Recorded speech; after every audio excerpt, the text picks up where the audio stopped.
That's weakness, you know. That's ¿qué es eso? You know, I can't. No one else in my family, only women. Welcome to Cuidando Mentes, a podcast where we explore the importance of caring for our emotional well-being and discover together tools to cultivate a healthy emotional balance in our lives. We'll guide you alongside professionals on this journey of emotional self-discovery. Let's begin. Hi neighbors, welcome back to Cuidando Mentes. I am Laura Pinzon and today I'm so excited to share a conversation that hits home for so many of us in the diaspora. We are joined by Benjamin, as first-gen educator and mental health advocate who is doing the courageous work of dismantling the silence in our community. Benjamin, it is such a pleasure to have you here. Welcome. Thank you so much, Laura. I'm very excited for the opportunity to, have a really nice conversation about, my experience and overall like my passions, about what I share on social media. Yes, thank you so much for being here. Benjamin, you've been such a powerful voice for the first gen experience, especially when it comes to the weight of our family's history. Many of us grew up feeling like our mental health was secondary to our success. How do we stop viewing our mental health as a betrayal of our family's sacrifices and start seeing it as the ultimate way to honor them? Yes, that's a great question.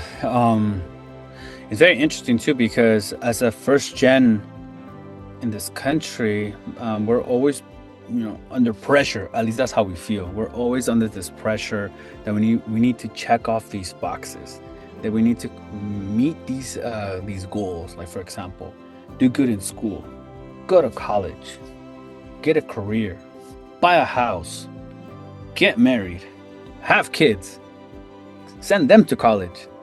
And it's always like this, checking off these boxes. No, so I feel like we're always under this pressure of meeting the next goal, and sometimes we feel that whatever we've accomplished is still not good enough to like the sacrifices of our parents, of our families. Like we need to always have to be proving ourselves, and not to mention, right, adapting and assimilating in this country, and the way of life here, and our jobs, and etc. So all of that causes stress, causes like the doubts in ourselves, and it's just a constant pressure we put ourselves in. It's a silent pressure.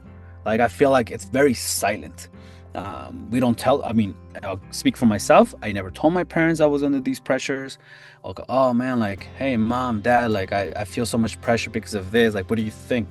Never. I saw my parents always working hard, never complaining, and I had to do the same.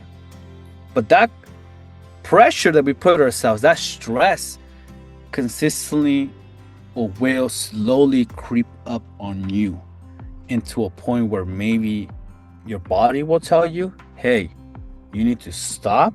You need to start focusing on yourself more, or you will start showing some of those signs in the relationships that you have or with the people that you interact. And it's just not a good balance. No. So how can we start honoring them? I think overall, because if you want to rest, if you want to focus on your mental health, you have every right to do so. And we should stop comparing our experiences to someone else's. As cruel as that may sound, I need to stop comparing my experience to my parents' experience. Stop comparing my experience to anybody else's experiences. Like I've always tell my students, my journey in life, their journey in life, like I don't know what's best for them because I don't live their life. I am not Jose. For example, if my student's named Jose, I am not Jose. I don't know what is best, like what you have in your life. I don't know you. So by saying that, like, we need to stop comparing ourselves and need to start honoring our own experiences, no? And what does that look like? If I'm tired one day and I have a day of rest, I'm gonna focus on myself. If I don't have any days off, I'm gonna take a PTO day. Like, I'm gonna take a day off and just focus on myself. If you work in an organization that really honors mental health, then use it. Use that take that PTO, take that day off. If you're a student, like I tell my students all the time, okay, if you have classes back to back, okay, when are you going to focus on yourself? If I'm talking to Jose, okay, your classes, this and that, awesome, thank you so much. I'd love to hear that. But then when are you doing something for yourself? When are you going to maybe take 10 minutes, 15 minutes, 30 minutes and just focus on you? So I think that's little things like that really do a great honor to yourself, to your mental health, at least in my point of view. And there's nothing wrong with focusing on yourself, and you are not honoring your parents because your parents were always working very hard and never took days off and never this. It's okay. They came to this world, they came to this country for a better life. I always like to kind of provide that example. My parents came to this country for a better life. And I didn't understand what that better life was until I started my career. And that better life wasn't just for me to get a career. That better life was for me not to live my day to day like they did. Was for me not to work 12 hours a day, 6 days a week like they had to. For me not to be stressed and under pressure because of money, because of work, because of this, not knowing how to bring food to the table. They came to this country so I can have all that flexibility and be able to actually enjoy life, which they did, but they also sacrificed physical, mental, I like to say also maybe spiritual, and everything in themselves for me to have something like this. So no, you're not dishonoring your family. On the contrary, you are honoring what they sacrificed for. You're honoring them as well by you focusing on yourself. And if you're able to help your family, great. But I think it starts with us now. We need to focus on us as well. Yes, we have to focus us as ourselves as a priority. I think that we all carry a silent and invisible weight, the pressure to the perfect and unbreakable just to justify our path. It is that quiet hum of anxiety telling us that stopping to breathe is the same as giving up. We wear this pressure like a armor, but eventually that shield becomes a cage that keeps us from truly living. That is a perspective, definitely, in the things that you say, that shift, the changes in everything. But Benjamin, we have to address the barriers that keep us from that shift. And you've been an incredible open about the intersection of the masculinity and mental health, which is so needed. Why it is so revolutionary for a Latino man to simply say, I am not okay, I'm not fine, I need help, and how does that one act of honesty change the dynamic of a whole family? Oh, it's fundamental. It's big. Honestly, like, growing up, the men in my family never really showed or never expressed the words, right? I'm not okay, or hey, I'm stressed, or hey, I'm tired, or all this or that. It was never the case. It was always like, I saw my dad and my other, men in my family, the older men, always like this image of like strength, this image of power, this image of like superhero. Like nothing happens to them. Like they're great with all the things now. So I'm like, okay, this is what I have to follow. I need to be that man. If I'm gonna be a man, I need to be like that, or else I'm not a man. Little things like crying. No one ever cried in my family from the men. That means that you're a man. So if I'm feeling sad or hurt, then I can't cry. That's weakness, ¿qué es eso? I can't. No one else in my family. Only women cry. That's the mentality that I grew up with as I'm growing up, as I'm seeing the examples of a family. But as I am older now, and I'm having those reflections, and I'm sharing these reflections with you as well. No, there was a lot of moments. My dad was a very emotional man. That's where I get the emotion. Like, I'm an emotional man, Mhm. Like, if I'm watching a movie or a novela and it's sad, I was like, oh, here it comes. Let me take a deep breath. Let me look away. Let me look down. Let me not cry. I can't tear up. I cannot. No. Or if I'm watching now, like if I'm watching a TikTok video and it's, you already know there's gonna be some funny video and then there's gonna be a sad one. Yep. You're like, no, it's 8 a.m. And then I'm like, who cares? Tear up. Let the emotions out. So what happened to me is I started seeing my parents or my dad not ever show emotion in that way as an emotional man. Mm-hmm. Same thing with me. I was starting to repeat those same habits, starting to repeat everything that I learned from him. And again, it's not because my dad was a bad person. It's just that he also learned it from his dad. My dad learned it from his dad, who learned it from who knows when, and who knows. And it's just a cycle and a cycle, And then coming from a Latino community, men and machismo and this, like, hey, we always have to like demonstrate that we're this because this and that. So as I started growing and very emotional young boy, what did I do? I learned how to take in all that. Like if I wanted to cry, if I was mad and I wanted to tear up, just keep it in, and then keep it in, and then keep it in inside of my mind, inside of my body. But what happened? Just like my dad, if there was something if you, Laura, if you would hurt me, like let's say we were partners and you would hurt me, whatever, like something small, you said something that hurt my feelings, whatever it was, I did not know how to tell you, hey, that wasn't right, you hurt me. I didn't know how to express that emotion. I knew how to express to you, Laura, and hiding that pain and flipping it to anger. So I would have been like mad at you, right? I would have been like, Fum. How do we say, like encendedor? Like a fire, like when you turn a fire with like, like a fire, immediately you start acting in that way. Like that grass is yellow, you put fire with just like a mecha. yes. So it's a flash. Flash, so that was what I knew, right? So because that's what I saw from my dad. My dad was the same. If he and my mom had an argument, he would go all the way to 100. Pissed. And that's what he knew. But in deep down, my mom probably hurt my dad, but my dad didn't know how to express that.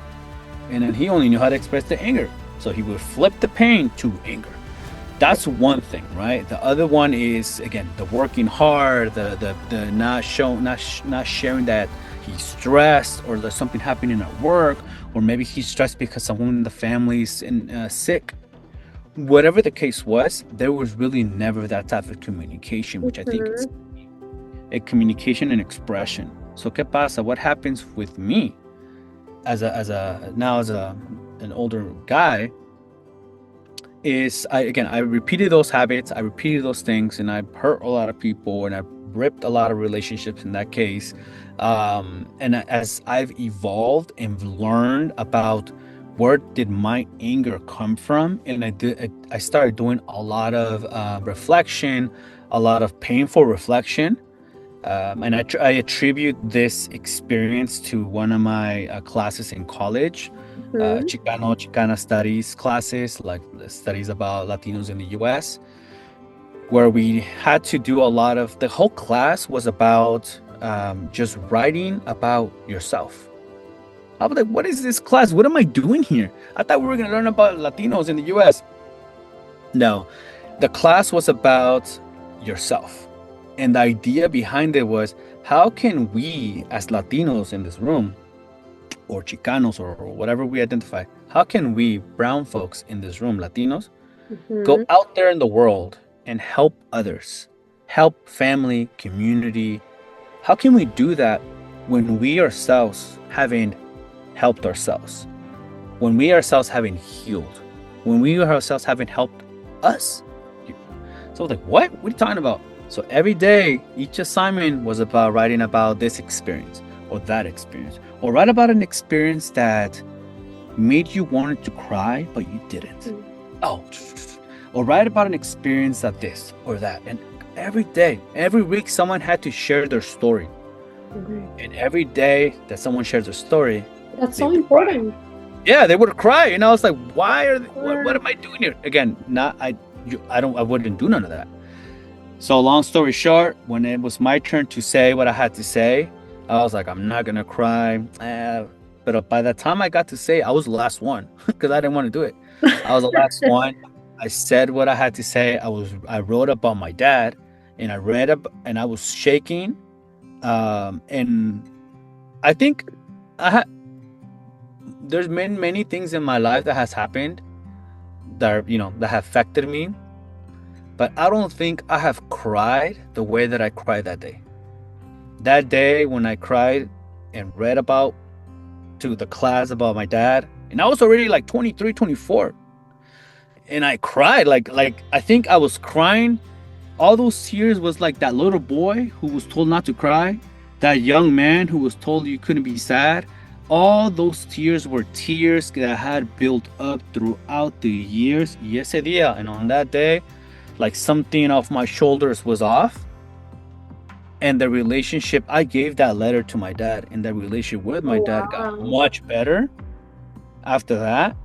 And we talked about it, and ever since then, my mentality and my way of seeing masculinity was very different.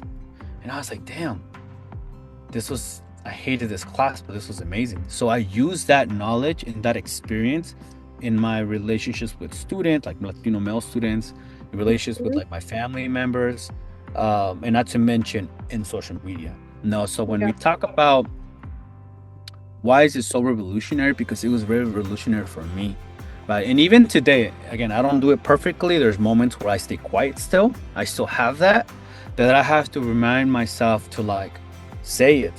Sabes que, you know what? Like I'm not feeling good today, or taking that day off to just focus on myself, or working out, or doing something so I can like de-stress myself, but also communicate to whoever I need to communicate about how I'm feeling and why I'm not okay. And I think that's revolutionary, because I think my parents were my models in la vida, in life, the good, the bad, and the ugly, right? And the beautiful. But if I'm going to, if I wanted to be different from my kids, I need to model that. I need to model that change as well. Especially I have a young son, a son and a daughter, but my son, he want my daughter, need to express something different. Show them that it's okay to say I'm not okay. Show them when it's okay to cry. Show them to do all these things. And I think it starts within us, no? And if on social media, when I share a video when I'm not feeling good, or sharing a video when I'm this and when that, and really speaking about masculinity, whoever is watching that can see like, oh, wow, I'm not the only one as a guy who feels this way. This guy feels the same way. Like that, we need to normalize emotions. And I feel like there's just many ways, but again, like in my class of Chicano studies, it has to start within us as men to say it yourself. Sabes que, you know what, like, yeah, I'm not okay. And I think there's nothing wrong with that. And I feel I am a human. It really does start a chain reaction, Benjamin. But let's talk about the environment we are in. We live in a world full of digital noise, constant notifications, the pressure, the approval of the people, the likes, the dislikes. How do you guide your community to find that quiet, reflective space where they can finally hear their voice needs above all the noise? Oh, yes, that's a tough question because like I was saying, or I think you and I maybe talked about this offline a little bit. Um it's just it's we live in a constant, like our daily life is like constant, like moving quick, right? We wake up, go to work, come back, avoid traffic, this and that, go to sleep, Yep. go to work. Same routine, routine, routine. And in our time of breaks, and in our time of like not work, we're on social media, social media, social Yep. media. And then we're always consistently consuming something, and our minds always like, constantly like learning or reading or this and that, gossip or this or that. So we're always on the go. We never rest until we sleep. Maybe we rest there. If you're sleeping 3 hours a day, then you're not Or really resting. or don't sleep. Yeah. So we're always on that constant routine of speed. We're always there. So for me, it's like, how do I ignore the noise, or how do I like put some time to just find that reflective space? For me, what really works is I like to go for runs or for walks, right? Or obviously, I like to work out, go to the gym, maybe it's like 30 minutes or whatever. And that honestly, like sometimes I'm running and I'm Mhm. thinking of nothing. But don't go to the gym and watch a show. Like if you're on the Stairmaster and you're like there walking or running and you're watching a show on Netflix, like you're not really disconnecting. You're still listening to Yes, something. So definitely. the way that I like, it's interesting how it works, because even if I'm blasting music on my ears, I'm not really listening to the song. Somehow I disconnect. Like I don't listen to. I'm not listening to anything. I'm just running, maybe listening to like my inner breath, right? Like when I'm breathing, like when you're running.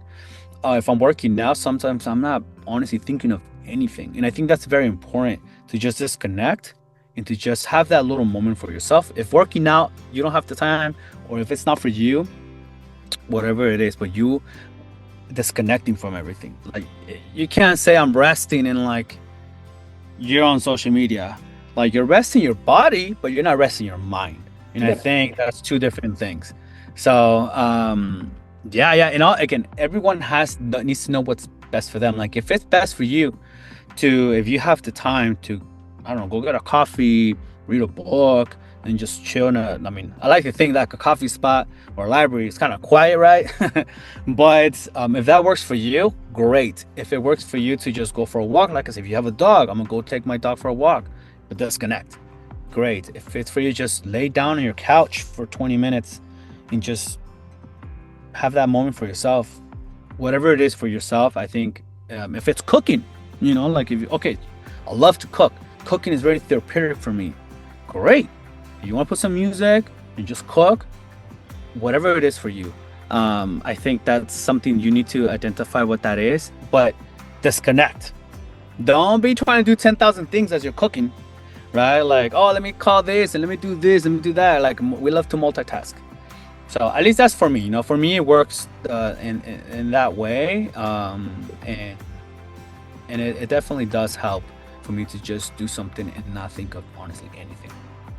Yeah, Benjamin, I have learned that, especially in the words that you said, I have learned that finding myself isn't a luxury thing or a privilege. It is a survival skill. For me, it's all about creating a small and non-negotiable like pockets of time, whether it's just stepping outside to breathe, as you mentioned, like running or doing exercise, or carving out a few minutes to disconnect from the digital noise. I've learned that if I don't give myself that space to reconnect, I am moving through life, not actually living it. I think that's a practice we all need. But there is also the challenge of blending in. The process of navigating a new culture often feels like a constant battle. The adapting, trying to learn from the new culture. how can we maintain our cultural essence, the best of who we are, while letting go of those old habits that keep us stuck in survival mode? Yeah, great questions, by the way, Laura. Ah, yes. uh, now that's definitely a great question as well. Like as I'm reflecting, as I'm secretly reading it because I have it right here. Um, the things that comes to my mind is my previous employment, no, in my previous jobs, or in jobs in general, where I think my cultural essence, I guess, like you said, is in a battle. No? I think when just as a Latino walking in the streets of this country, unfortunately today, there's Mhm. a big battle, right? Big Yes, battle happening, right? definitely. Obviously, unfortunately. But aside from what's happening today, right, and being, what's happening with politics, like if I think about, school, there was moments of like where I had to let go or like fighting, try to maintain who I am.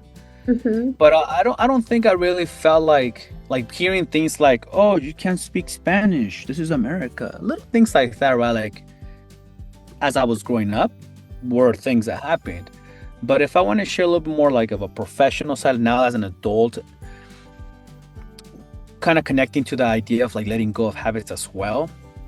Yep. In my previous in jobs or my professional career, I've been in spaces of employment where being who I am was welcomed, but parts of me were welcomed. You know, oh, you're Latino. Oh, look, what a beautiful skin you have in the summer. Stuff like that. Like, oh, what? But oh, you speak Spanish. Oh, perfect. We need a Spanish speaker to go translate for the other Latinos who are our customers. What do you mean? So, being hired because you speak Spanish, being hired because of like what you are was a strategy versus like, oh, we think you're a great asset for our company because you are amazing. No, oh, we like you because you're this, and we're gonna use you just for that. So, having said all that, I think I've learned throughout my professional career to slowly feel more comfortable on who I am. But in the beginning, I was hiding all of that. I was just trying to fit in.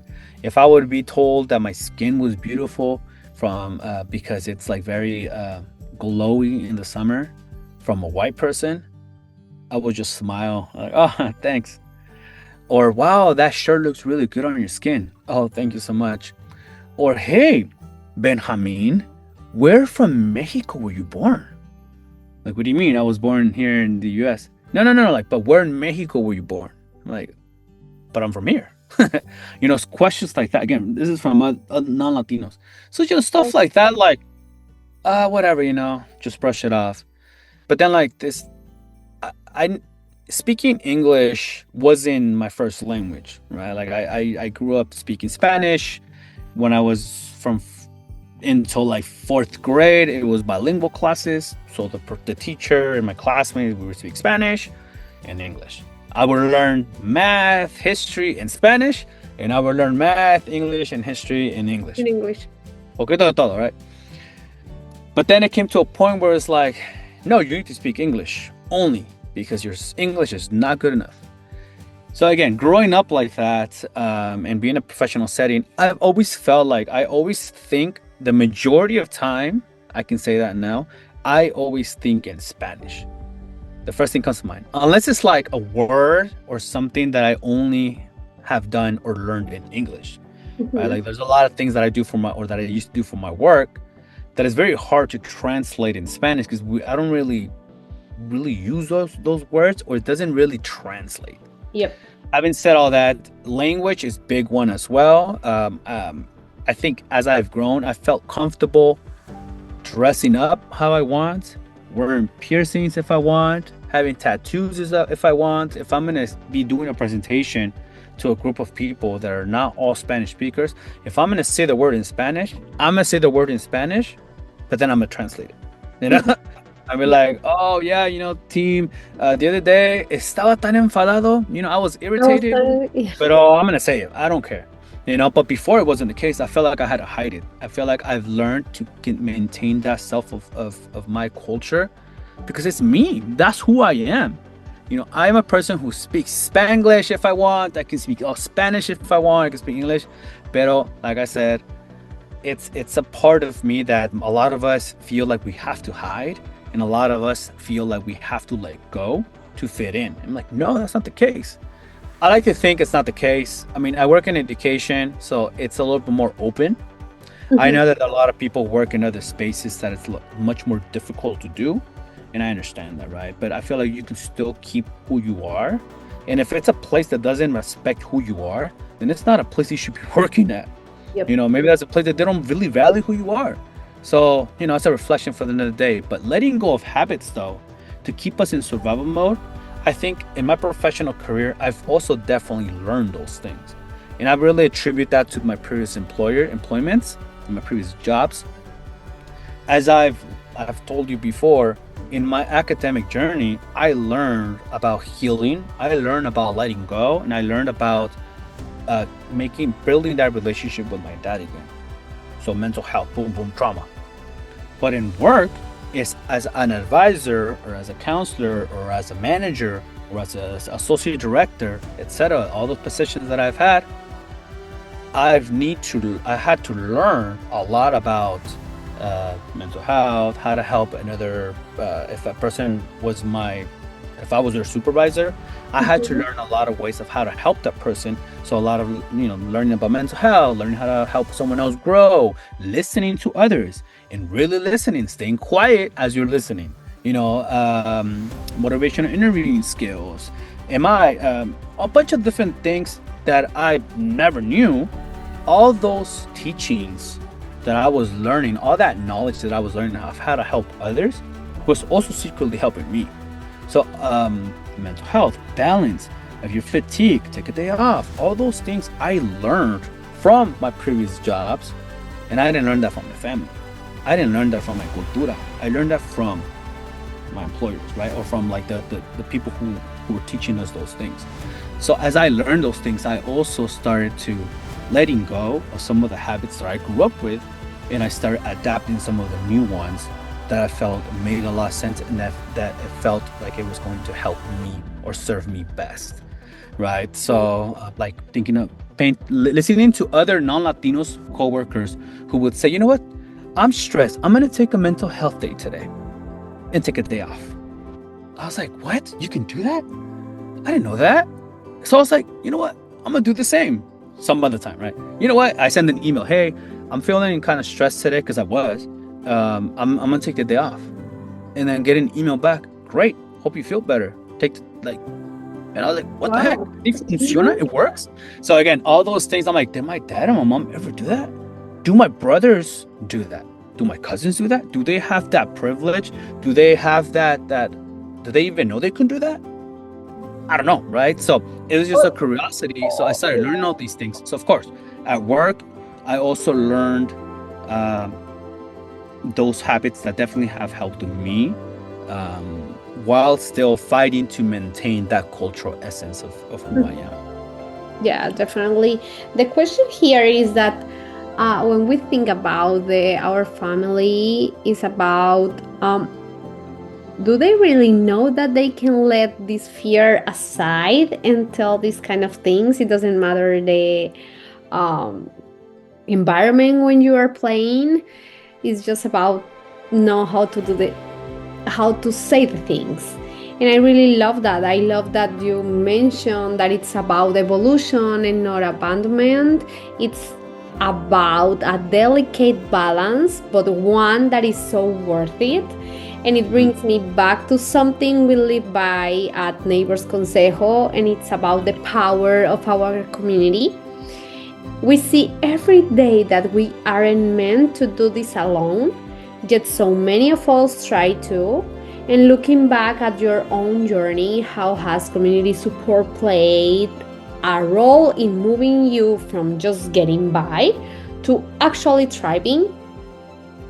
Oh, I mean, la comunidad, right? Like we say in Spanish, la comunidad, community, has been fundamental in my journey, right? It's big. Like community is like for me like a synonym to familia. Like it's I feel like as Latinos, there's something beautiful about being Latinos that um I think we say like no se le niega la mano a alguien, no se le niega el pan. No, I don't know. There's a Yeah, saying in we Spanish. don't hide the hand like Yeah, to yeah, we help don't each hide the hand. other. Like if someone, yeah, like if you go anywhere in Latin America and you ask for something like, hey, can I, even if like that family might not have enough, in this case, food. If we do not have enough food, like we'll make room for you on the table and we're gonna give you food, like we're gonna feed you, even though like we may not have as much. Yep. What we may have, we'll give. So and then some more. So I think as a community and as a cultura, it's been beautiful. No, so I think throughout my journey in life, there's definitely been a lot of people who have helped me. The majority of them have been people that have been Latinos. No, not all of them, right? There's been a lot of other people just who are community, who's just part of the community who like to help, and I think that's been amazing. But again, whenever I needed an advisor, I never had an advisor. I never had someone like me to help me out through college, for example. But I had professors Latina professors, who would who would take me under their wing and give me consejos and Right. give me the guidance and help me out. And even if it wasn't their job to do so, Mhm. they did it because they cared. And I think that was huge, right? So throughout the journey, I definitely have had a lot of people who helped out. And as a first gen or as a male, Yep. asking for help, woo, like it's like a sign of weakness. So, no, I felt like even if I didn't ask for the help, it came at I found it, or it found me. And I think that has been very crucial in my journey. And if we speed up to today, that I don't have a job anymore, it's been almost 3 months now that I lost my job. And the way that the community has been showing up on social media, right? Instagram, on LinkedIn, family, friends or old colleagues have been like, oh my God, like they've been there. They send me job opportunities, even if it's like in Florida. I'm like, I don't live in Florida. Just sending me job opportunities or just sending me words of affirmation, words of like support. And I think that's just amazing. What I'm saying with all of this, like Mhm. if you're a student, like in college, you need to find a community that you feel connected to, that represents who you are, that you feel a connection with. You need that. You can't just be walking around campus by yourself and thinking like, oh, I can do this. Like, of course you can, but you would have a better experience and a better memories of and opportunities and networking if you find a community, get involved, find a student organization, to join something. If you are a professional like a Latino or whatever, first gen or whatever in your career, definitely network, attend, participate, apply for fellowships, apply for things. So like find if you work out or if you do like yoga, find a yoga group. If you love reading, like I said, find a book club.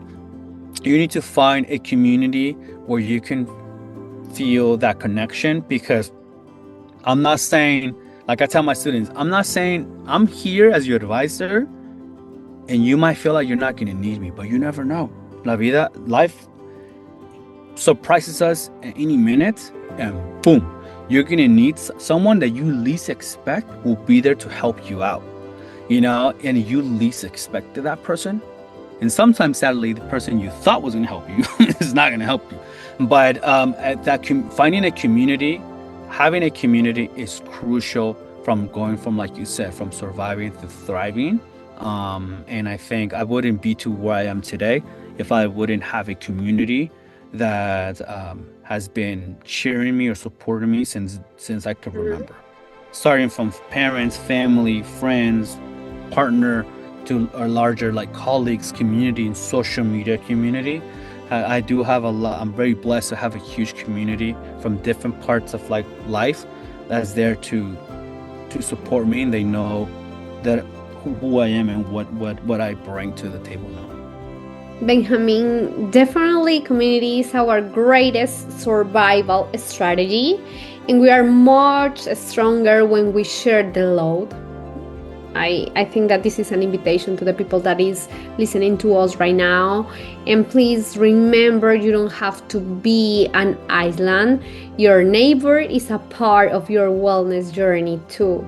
We have other human beings to talk with, so just we need to be like the support of each other, one to each other. And it is so true, we are stronger when we lean on each other. And you've been such a mirror for our community today here in the US. But I want to close on a personal note. You give so much to your followers, but I know that behind all these scenes, you are a human too. You have those days where the pressure hits you, you have problems too. So, when you feel yourself slipping back into survival mode, what is the other mantra or one mantra or practice that brings you back to the present moment? Yeah, I mean, I think what's beautiful about my page, at least I try to do this, is that I'm going to show you the happiness and I'm going to show you the sadness too, right? So I'm going to show you a little bit of everything. I like to say that, like, I like to show what is a reflection of life. So not everything's perfect, right? I don't post only the perfect picture of like, oh, wow, look at me, I'm in Barcelona. Look at this beautiful coffee that I'm drinking. I may post that, but I'm also going to post the other part, the reality. So when I'm sleeping back into survival mode, which I have many times, it's a habit that we have, or that I have, and that I will find myself there again. One mantra is that I practice to bring me back to in a sense reality is I just, and related to social media, is I will share it. I will say it on social media, some way, shape, or form. I'm gonna post something that I know what it means, and even if, like, you, for example, you may see it, and obviously you wouldn't know what I really mean. I know what it means, unless I'm like specifically very direct. Yep. Oh, I'm feeling this because of this, then you'll know. But if I don't tell you, like, I feel like I'll post it. What I'm saying with that is I'm gonna share something, or share it to someone, or to all of y'all, of how I'm feeling, and that's a way for me to just express and not keep it inside of me. And that helps me to, like, as I am sharing it, or if I express it, or if I write it down, or if it's a quote that I want to post, it allows me to not just put it out there, but when I see it or I read it again, I reflect again on it, and reflect, and allows me to slowly come back, right? And if it's something very direct, like when I lost my job, or when I lost my dad, or when I experienced certain things, going back to the question of the community or neighbor, that's when they show up, you know. Like whenever I posted something sad or whatever, someone who I posted not too long ago reached out to me, or will always reach out to me. Hey, is everything okay? How are you doing today? Just a simple question of like, ¿Cómo estás? Like, how are you doing? But really being genuine about it. We at work, or when we see people day to day, we always like, oh, how you doing? Oh, okay, good, okay, let's start this meeting. Okay, that's just a like whatever, you know, it doesn't mean anything to me. Like, you asking me how I'm doing before a meeting, oh, well, yeah, this and that. Okay, whatever. Like, let's just move on. Let's start a meeting. We got things to do. Like, that's not genuine. But like, if you genuinely, like, if I know what's really happening, or if I'm curious to really care for what's happening to Laura, I'm gonna reach out to you, not before a meeting. I'm gonna reach out to you individually. Hey, Laura, ¿cómo estás? How you doing? Oh, how was the weekend? Like, everything good? Like, is there anything I can help you with? Like, or if I know that you're going through something, like, I'll check in, right? So what I'm saying is, by me posting or expressing something of how I'm feeling, people tend to check in with me, and I think that also really helps me to feel that support, to know that I'm not alone, even for me as well, because I'm also human. It is also very important to be able to come back to the present, and to know that, like, this is just something, a little brick or a little rock on the way. No pasa nada. It's all good. Let's continue. You know, let's continue being who I am, Let's continue being awesome. Let's continue being yourself. Let's continue finding that balance. Don't let this swallow you. You may feel like you're in this hole, but there's a lot of people who are going to lend their hands to help you get out of that hole. But you won't get out of the hole if you don't try to pick up that hand. You know what I'm saying? Like, if I'm reaching out to help you out, and if you don't want that help, you're not going to get out of that hole. You need to be able to find that community, but also need to get out of there as well. Tú también tienes que quererlo. You also need to want it. So that's what helps me, honestly. And I think it's a really beautiful question, because I don't think I've ever really said that before. Awesome. So I think it's the first time I say it. Great. Benjamin, thank you so much for being the anchor for so many of us, especially today. I felt like I was talking with a friend, with a close friend. So thank you so much for your for your answers. I really feel great, because I feel like the inspiration to do something, to ask for help. You've given so much to reflect on today, not just about how to survive, but how to truly live. To our Neighbors Consejo community, thank you so much for listening, for growing, and for showing up for yourself today. We will see you in the next episode of Cuidando Mentes. Thank you so much, Benjamin. Thank you. Have a good one.